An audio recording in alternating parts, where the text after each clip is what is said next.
Morning Facebook, David Johns here from Aspire Accommodation. It's my first video, so hopefully it will go okay.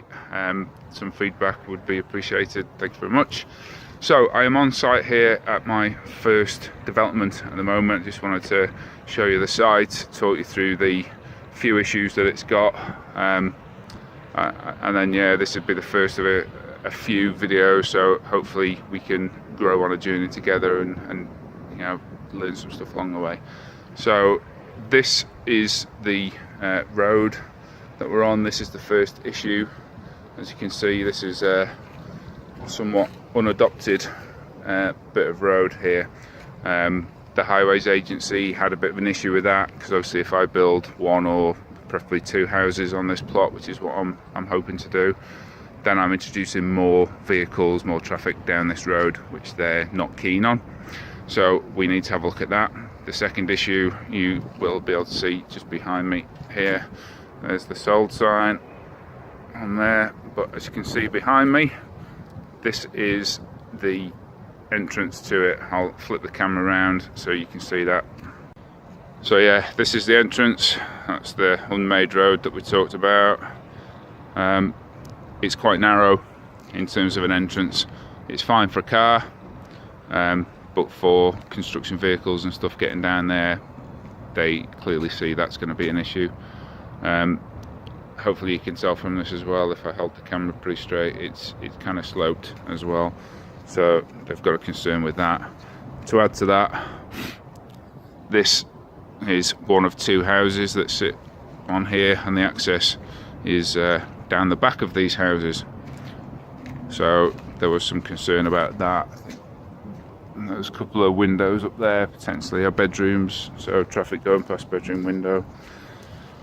So yeah, there's a couple of things that we need to sort. This clearly will need resurfacing, and you know, trying to put the best grippy surface on that for getting up there in these kind of winter conditions. So we're into the site here. It's 0.2 of an acre is this site. We've got some shared access again to the back door of this house. A bit of a flat area at the top here, but again you can see issue number 3 with this site.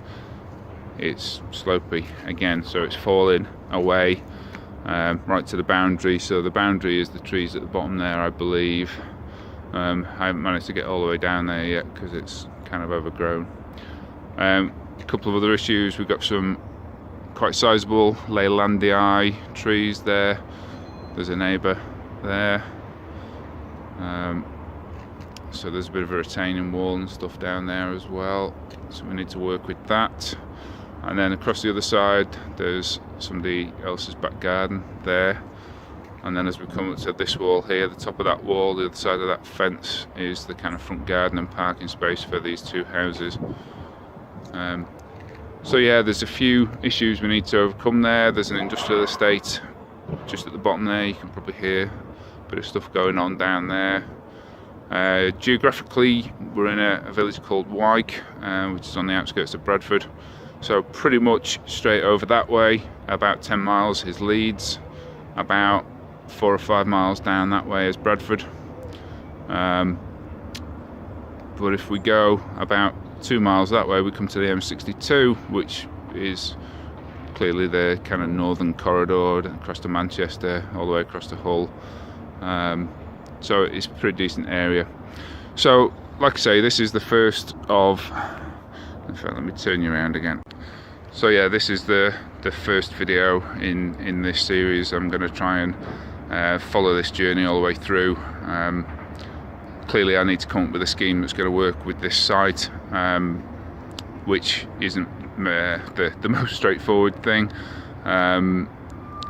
We need to try and figure out what to do with this access as well, and convince the highways that putting two houses on here is actually a sensible thing to do. I think it is.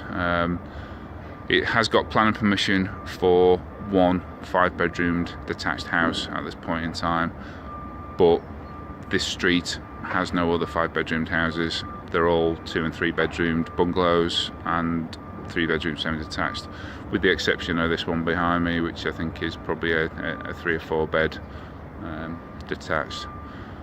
To me, putting 2 3-bedroom semi-detached houses on there makes much more sense. We can house 2 families in there, and it's more in keeping with the surroundings. So that's what I'm going to be aiming at. So keep your eyes open for some more of these videos, and like I say, feedback on this is appreciated. Thank you very much. Bye.